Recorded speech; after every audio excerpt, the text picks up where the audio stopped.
it's Miriam Zacharias here today, and I'm so excited to be introducing our closing keynote for the upcoming NANP conference, Dr. Deanna Minich.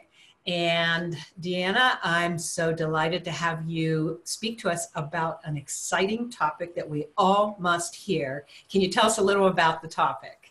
You bet. So what I'm going to be doing at the end of the conference is bringing together the science and clinical application of dietary patterns, looking at dietary diversity, looking at ancestral eating.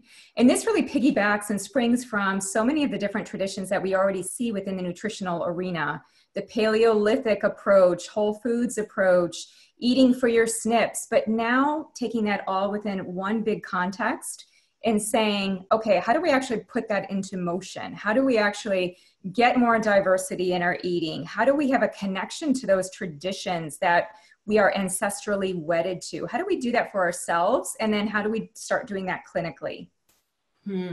This is such a great topic because, as you know, at NANP, our mantra is all about diet diversity and bioindividuality, and I think this is really getting at the heart of it.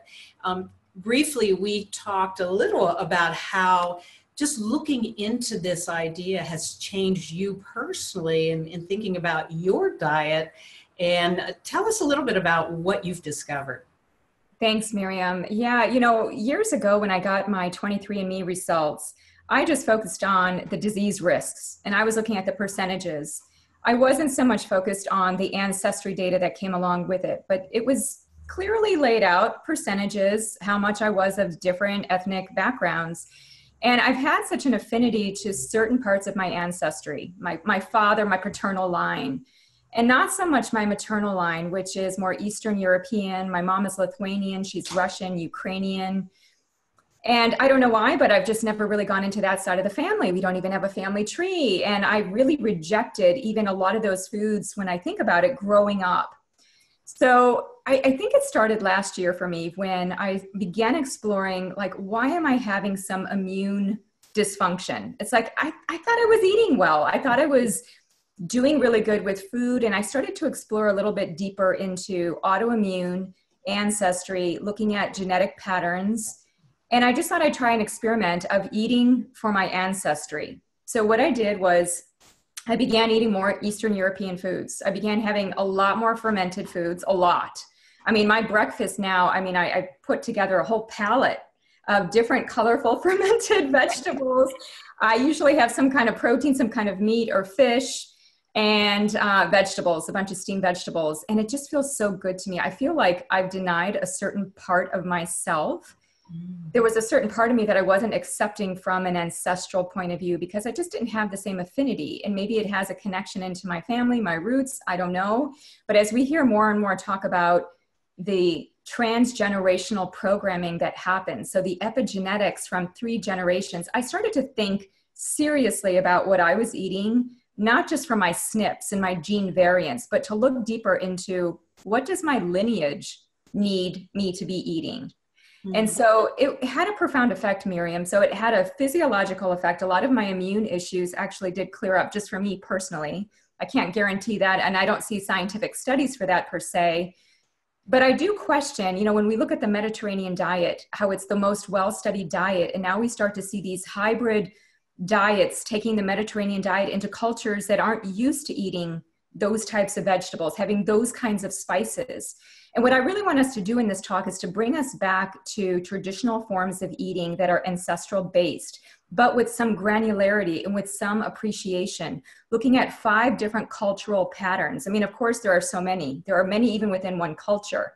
But I'd like to take us out of the Mediterranean diet and into looking at the different spices. What are the hallmarks of the different dietary patterns?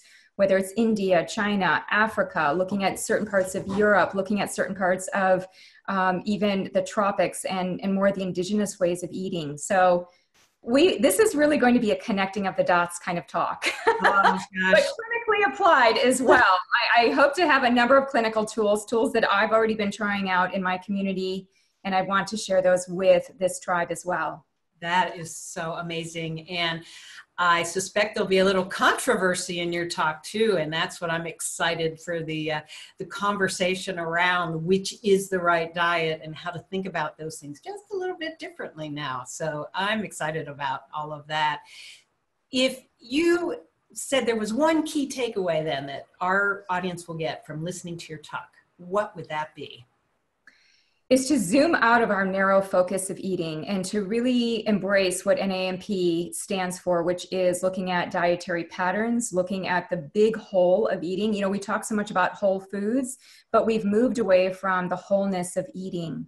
So the takeaway, I would say, is really looking at the whole, looking at the individual as a microcosm of many different dietary patterns, having that place of appreciation of tradition, and then making that real in your daily life through color, variety, and creativity.